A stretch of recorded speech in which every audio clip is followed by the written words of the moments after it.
Sugeng Rahayu, kadang kapribadian makrifat. Di kajian ketiga ini Ratu Adil mengaji Anda semua belajar mengolah badan rohaniah atau gulung badan pribadi kita dengan strategi makrifat rohaniah atau cara jitu mengolah gulung badan pribadi. Pengertian makrifat rohaniah itu sendiri adalah kondisi dengan kesadaran mutlak seseorang melepas unsur-unsur ibadah keagamaan dengan tegas hanya sebagai pondasi wadah atau gelar sama dengan ragawi untuk belajar mengenal Tuhan dan sebagai alat membentuk mental ragawi agar bisa hidup bersosialisasi dengan karakter yang baik.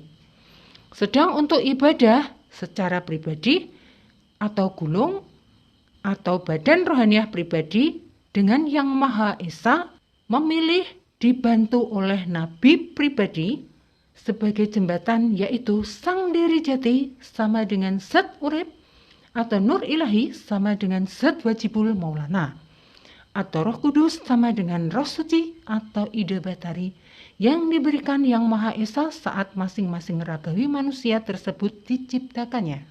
Strategi makrifat rohaniah atau cara jitu mengolah gulung badan pribadi Ratu Adil ada 3 tahapan. 1. Tahap pengenalan kepribadian dan prakteknya mengasah badan rohaniah atau gulung badan pribadi dengan memakai alat Wahyu Poncokoib. 2. Tahap pendalaman pribadi Wahyu Poncokoib secara gelar gulung.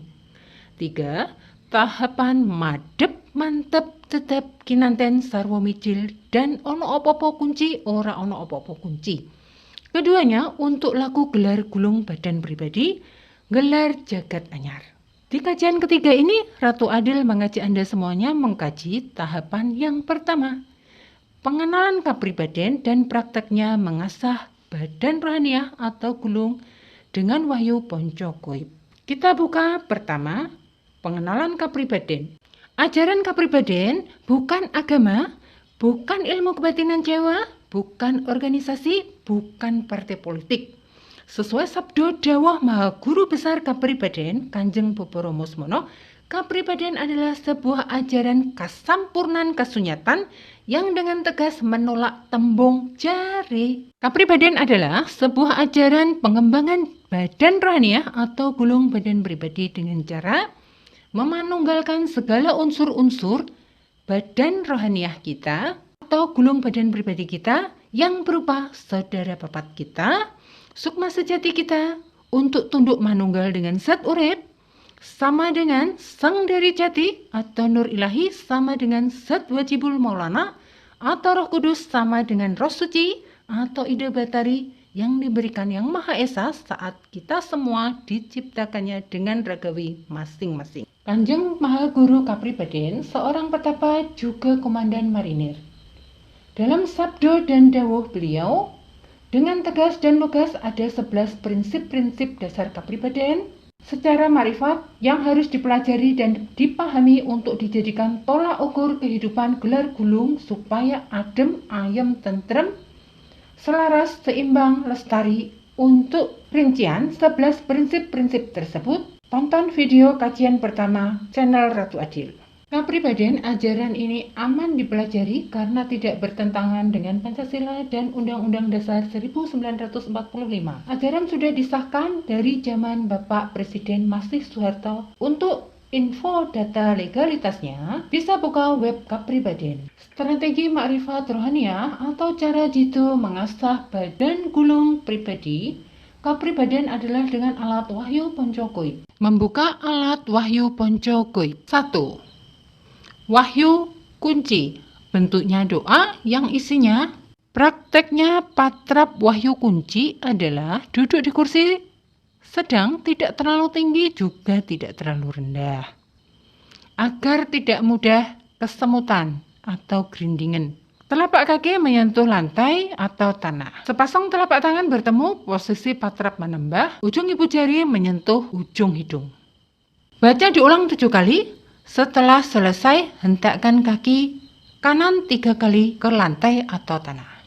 2. Wahyu Pauling, bentuk doa. Isinya, praktek Wahyu Pauling. Posisi duduk seperti saat patrap kunci. Bedanya sepasang telapak tangan patrap menembah posisi di kolbu atau hati. Ibu jari menyentuh kolbu atau hati. Dibaca 3 kali dengan diulang, hentakkan kaki kanan 3 kali setelah selesai. 3 Wahyu Asmo, bentuk tengere urip. Tinggalan Kanjeng Bapa Rama Semono, guru besar Kapribaden sejak tahun 80-an yang dipakai oleh kadang Kapribaden baru adalah asmo kembar. Asmo ini ada 4, bentuk wayang, kelere wayang. Gambar simbolnya ini disimpan Kanjeng Bapa Rama Semono di gambar sampul buku cetakan pertama Kapribaden tahun 60 yang diketik langsung oleh Mandan Polisi Komdak Rejomulyo Semarang, masa itu Bapak Sudaryo, Ketua Kapribaden Jateng. Tempat Kanjeng Bapa Rama Semono menitipkan kadang Jateng dan Jatim. Kadang Jateng ke Bapak Sudaryo, kadang Jatim ke Bapak Darmo Effendi. Sebelum Mahaguru Kapribaden Sampurno kembali ke asal. Bisa dipahami karena mereka berdua aparat hukum. Jadi bisa melindungi kadang Kapribaden di tata pagelaran. Karena masa itu kadang Kapribaden menjamur sekali di Jateng dan Jatim.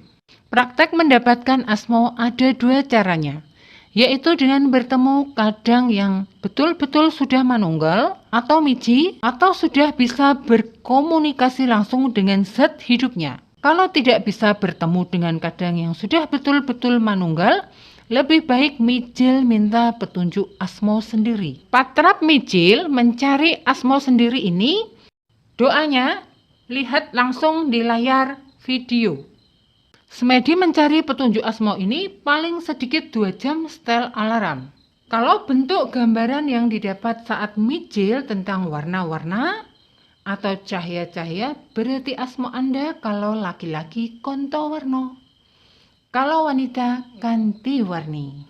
Kalau petunjuk yang didapat saat semedi mijil itu kelire wayang, wujud-wujud, rupa-rupa, atau bentuk-bentuk, berarti asmo Anda kalau laki-laki konto rupo, kalau wanita ganti rupi. Semedi mijil diulang saat Anda longgar sampai bertemu petunjuk. Biasanya dalam 3 hari, paling lama 1 bulan. Menurut fokus Anda. Petunjuk diulang 3 kali berturut-turut. Kalau petunjuknya sama, harus mantap. Itu asmo Anda.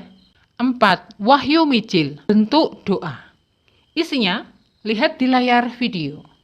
Praktek patrap mijil, duduk di kursi, ukuran sedang seperti saat membaca wahyu kunci atau wahyu paweling. Kaki menyentuh lantai atau tanah, tangan kiri menempel di iga wekasan atau iga terakhir, dan tangan kanan menempel di kolbu atau hati.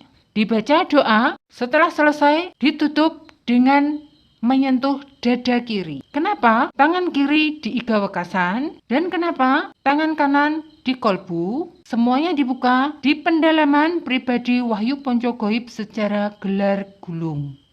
5. Wahyu singkir, bentuk doa. Isi doanya bisa lihat di layar video.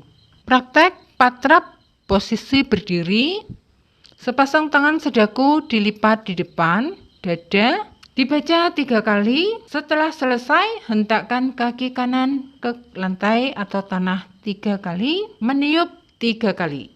Penjelasan detail tentang alat Wahyu Poncogoib hanya dibuka di tahap kedua. Tahap pendalaman pribadi Wahyu Poncogoib secara gelar gulung.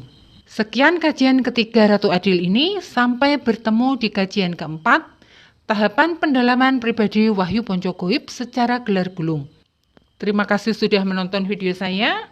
Salam kekadangan, rahayu semuanya.